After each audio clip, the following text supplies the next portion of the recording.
pirmos 3 dienos buvo iššūkių, trečią dieną jau buvo šiek tiek apėmusi neviltis, nes buvau faktiškai be jokios žuvies. Aišku, Artūras pamotyvavo su savo trofėjinė žuvim, tai dar labiau paskatino mus nardyti daugiau.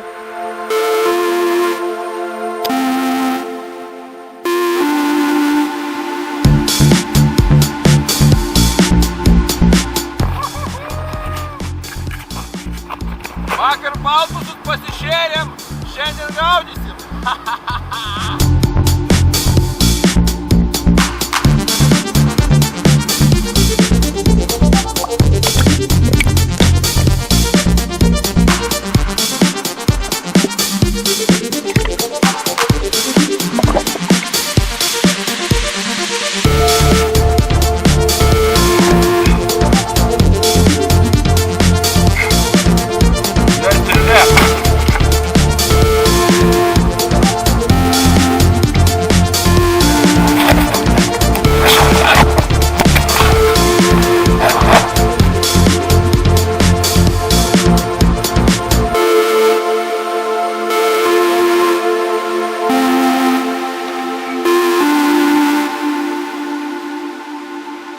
Gausi gabaliuką filė. Adžiau! Adžiau! Plauk su valtim!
Trauk!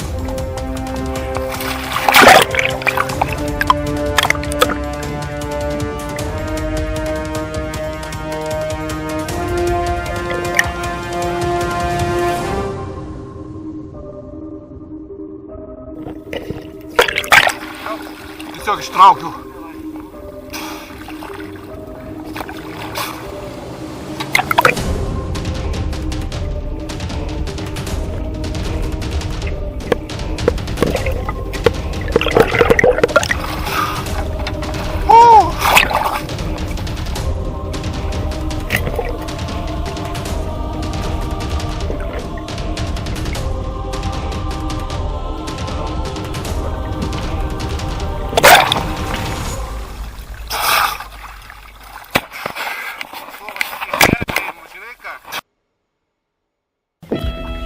Na, istorija tokia. Nardėm šiandien savo jau žinomų vienoje vietoje, kur ten matėm, kiekvieną dieną matėm po 1-2 baltusus, bet niekaip nepavyksta paimti. Ir šiandieną man benardant, Andžėjus šalia buvo, išgirdau kaip srėkia. Ir keikėsi, nes nutrūko jam didelis baltusas. Plaukiau link jo, tikėdamasis, kad aš galbūt dar jį pamatysiu. Andžėjus nuplaukė link valties, nes jom nutrūko, reikia įrangą pasikeisti, susitvarkyti. Tai nuplaukiau, padariau vieną panerimą, bet srovė stipriai nešė ir nemačiau prasmės tenai būti, nes išmikočiau labai daug jėgų. Tokia istorija juokinga, galbūt, kad nuplaukiau į krantą, nes netoli kranto buvau, nusišlapint, grįžtant atgal žiūriu guli, žiūriu net nuo vandens paviršiaus, kažkur 3 metrų giliai guli. Tai va, tai jie nenufilmavau to momentu, kai pirmo šūvio savo. Bet visą kitą paskui matosi. Tai va, kadangi indžiai nutrūko, aš radau adatos šieno kupetoj. Tai va, drąsiai galiu sakyti. Štai taip jinai atrodo. Nėra mano dydžio, kiek kilogramų, greičiausiai apie 80 kilogramų.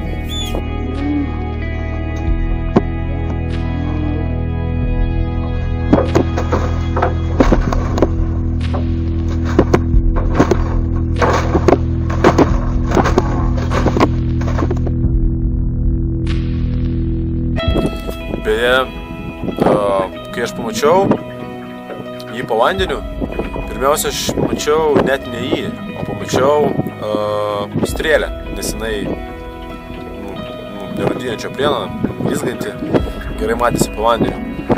Ir tiesiog artėjau link jos ir dar kilo tokios mintys, iš kieno čia ta strėlė. Ir tik paskui geriau įsižiūrėjęs pamačiau, kad guli mašina. Dabar sime po vandeniu labai įspūdingai atrodė, žiauriai plati žuvis.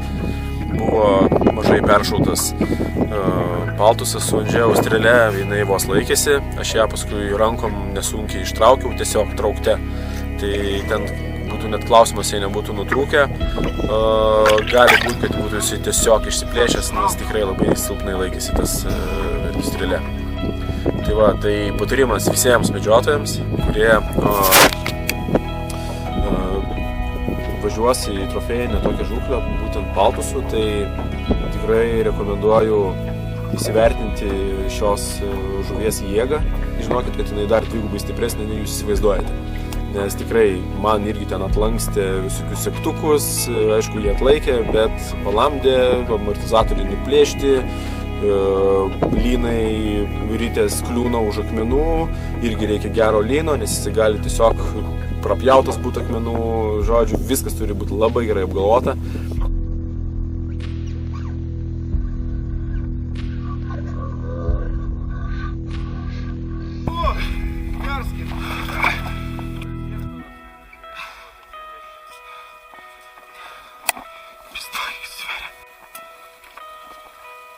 Du 0-1.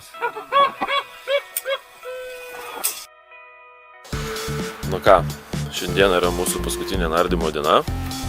Oras nuostabus. Dabar yra 7 valandos ryto Norvegijos laiku, Lietuvoje 8. Iki šios dienos su trofėjais yra taip, Rolandas pagavo 53 kg uotą, Artūras 80 kg ir aš 120. Kitiems dėja kol kas dar nepasisekė, tai šiandien dedam labai daug vilčių, kad šiandien jiems pasiseks ir pasiims savo gyvenimo žuvis. Mes, kai kalbam uotas, paltusas, halibutas, tai čia kalba eina apie tą pačią žuvį. Norvegai dar ją ir kveitė vadina.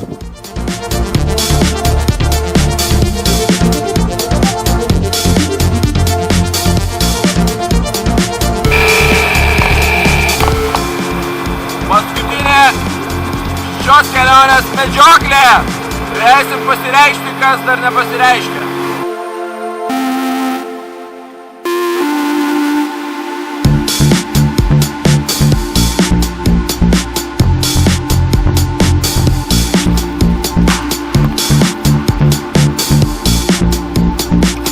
Bent jau važą paėmė iš Volk. Aš ten vieną važą mačiau čia.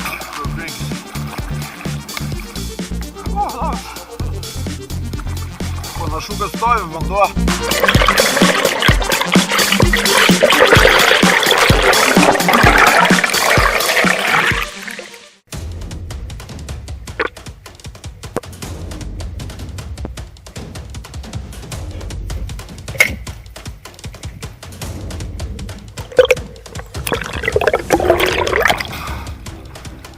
Dar, давай, ружье дай.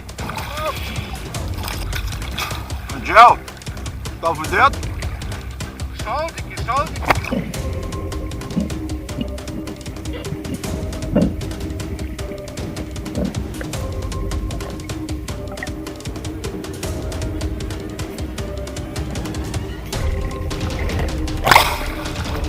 kažkokio troto užsikabinės.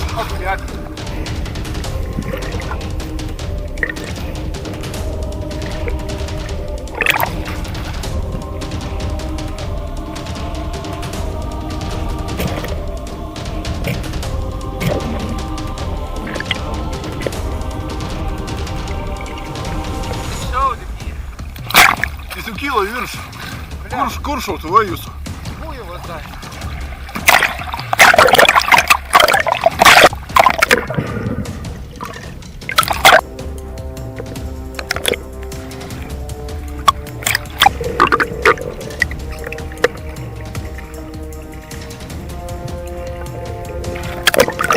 Čia dar didesnis, man atrodo. Man atrodo didesnis.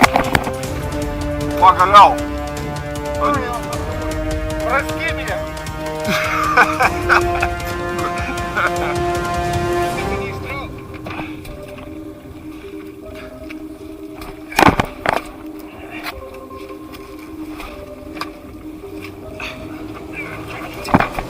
Atsargiai, rolka ant savęs neužmes.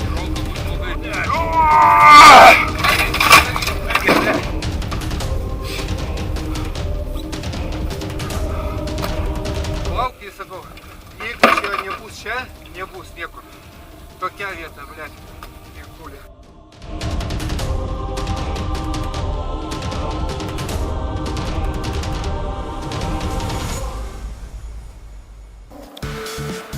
Nu ką, baigėsi mūsų kelionė. Dabar 6 ryto. Ruošiamės važiuoti namo. Susikraunam daiktus ir važiuojam. Reziumuojant mūsų kelionę. Vienu žodžiu, žiauriai gera. O šiaip oro sąlygos pirmą dieną nepasisekė su oru visiškai. Žiauriai snigo, prisnigo labai daug, šalo, tikrai buvo nemalonu net nardyti, nes išlipus iš vandens visiškai nebuvo įmanoma sušilti, o šildytis reikėjo, nes vandens temperatūra +4 laipsniai buvo. Iki vakar dienos ne visi buvom su savo trofėjais, bet paskutinė diena žiauriai nudžiugino Andžejų. Jis pagavo savo gyvenimo žuvį, tai uotas 158 kg, tai yra tikrai wow. Mano 120 buvo wow, bet čia tai iš viso wow. Ir taip pat Henrikas nušovė 10 kg uotą. Ir nepaminėjau, kad Andžejus irgi prieš tai buvo nušovęs tą pačią dieną 10 kg uotą, tai du iš viso jis pagavo. Tai va, šiaip Andžejui turbūt labiausiai sekėsi sutikti uotus, jis daugiausiai jų matė ir nepavyko jų paimti, bet paskutinė diena viską pakeitė. Tai va, paliekam šią vietą, oras nuostabus, tikimės sėkmingai grįžime namo.